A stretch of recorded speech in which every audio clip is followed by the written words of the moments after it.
Sleeve cut ചെയ്യാൻ വേണ്ടിയിട്ട് ഞാൻ 2 മെറ്റീരിയൽ, അതായത് ഒരു മെറ്റീരിയലിനെ തന്നെ 4 ഫോൾഡ് ആയിട്ടാണ് മടക്കിയിട്ടിരിക്കുന്നത്. ഈ 2 ഓൺ ഫോൾഡ് എൻ്റെ നേരെ വരുന്ന രീതിയിലും സെൽഫ് എഡ്ജ് അപ്പുറത്തെ സൈഡിലും വരുന്ന രീതിയിലാണ്. അപ്പോൾ ഞാൻ ആദ്യം തന്നെ സ്ലീവിൻ്റെ ലെങ്ത് എടുത്തു. എത്രയാണോ നമുക്ക് സ്ലീവിൻ്റെ ലെങ്ത് വേണ്ടത് അത് ഞാൻ മാർക്ക് ചെയ്തു. അപ്പോൾ അതിൻ്റെ കൂടെ 1 ഇഞ്ച് കൂടെ ഞാൻ കൂടുതൽ കൊടുത്തിട്ടുണ്ട് സീം അലവൻസിനായിട്ട്. അത് കഴിഞ്ഞിട്ട് നമ്മൾ ലെങ്ത് മാർക്ക് ചെയ്തു. ഇനി അടുത്തത് ക്യാപ്പ് ഹൈറ്റ് ആണ് ചെയ്യാനുള്ളത്. ലെങ്ത് മാർക്ക് ചെയ്ത് താഴത്ത് ഒരു ലൈൻ വരക്കുക നമ്മൾ.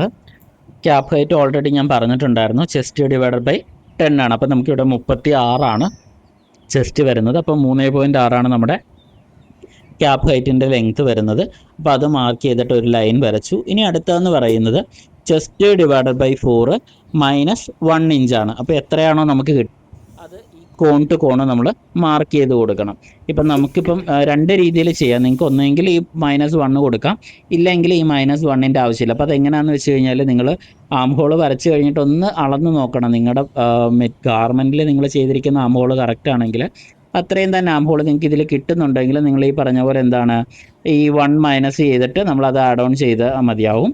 ഇല്ല എങ്കിൽ ഈ പറഞ്ഞ പോലെ എന്താണ് രണ്ടാമത് നമ്മൾ ഫുൾ മെഷർമെൻറ്റ്, അതായത് ചെസ്റ്റ് ഡിവൈഡഡ് ബൈ 4 കൊടുത്തിട്ട് നമ്മൾ ചെയ്യണം. ഓക്കെ, അപ്പം നമുക്കൊരു ലൈൻ കിട്ടിയില്ല, ഇങ്ങനെ നമ്മൾ വരച്ച ലൈൻ കിട്ടി. ഇനി അതിനെ നമ്മൾ 4 ഡിവൈഡ് ചെയ്യണം. ഇപ്പം 10 ആണെങ്കിൽ 2.5 വെച്ചിട്ട് വരും. അങ്ങനെ നമ്മൾ മാർക്ക് ചെയ്യാം. എന്നിട്ട് ഒരു 1/2 ഇഞ്ച് മുകളിലേക്കും 1/2 ഇഞ്ച് താഴത്തേക്കും, അതായത് ഒന്നാമത്തെ പോയിന്റിൽ നിന്ന് 1/2 ഇഞ്ച് മുകളിലേക്കും, രണ്ടാമത്തെ അതുപോലെ തന്നെ മൂന്നാമത്തതിൽ നിന്നിട്ട് താഴത്തേക്ക് ഒരു 1/2 ഇഞ്ച് മാർക്ക് ചെയ്യണം. എന്നിട്ട് നമ്മൾ എന്ത് ചെയ്യണമെന്ന് വെച്ച് കഴിഞ്ഞാൽ ഇതുപോലെ നമ്മൾ കർവ് ചെയ്ത് വരയ്ക്കണം. ഓക്കെ, ഇനി നമ്മൾ എന്താ ചെയ്യേണ്ടതെന്ന് വെച്ച് കഴിഞ്ഞാൽ ഇത് കണ്ടോ, അളന്ന് നോക്കുവാണ് ആം ഹോൾ കറക്റ്റ് കിട്ടുന്നുണ്ടോ, കൂടുതലാണോ കുറവാണോ എന്ന് നമ്മൾ അളന്ന് നോക്കണം. അപ്പോൾ നമ്മുടെ അത്ര ഏകദേശം കിട്ടിക്കഴിഞ്ഞാൽ ഓക്കെയാണ്. അത് കഴിഞ്ഞ് കഴിഞ്ഞാൽ ഈ പറഞ്ഞ പോലെ തന്നെ ഫ്രണ്ട് ആം ഹോളാണ് നമ്മളിപ്പോൾ വരച്ചത്. ബാക്ക് ആം ഹോൾ കുറച്ചുകൂടി കയറിയിട്ടാണ്.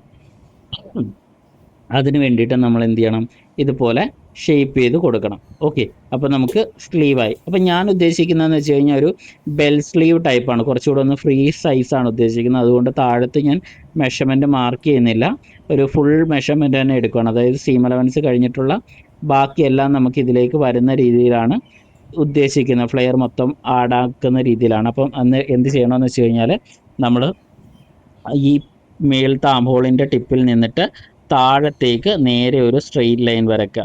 ഓക്കെ, 1.5 ഇഞ്ചാണ്, 1.25 ഇഞ്ചാണ് നമ്മൾ സീം അലവൻസ് ഇതിന് സ്ലീവിന് കൊടുത്തിരിക്കുന്നത്. ഇനി നമ്മൾ താഴത്തുനിന്ന് മേളിലേക്ക് ഒരു 1/2 ഇഞ്ച് മാർക്ക് ചെയ്തിട്ട് ചെറുതായിട്ടൊന്ന് സ്ലീവിനെ ഷേപ്പ് ചെയ്യണം.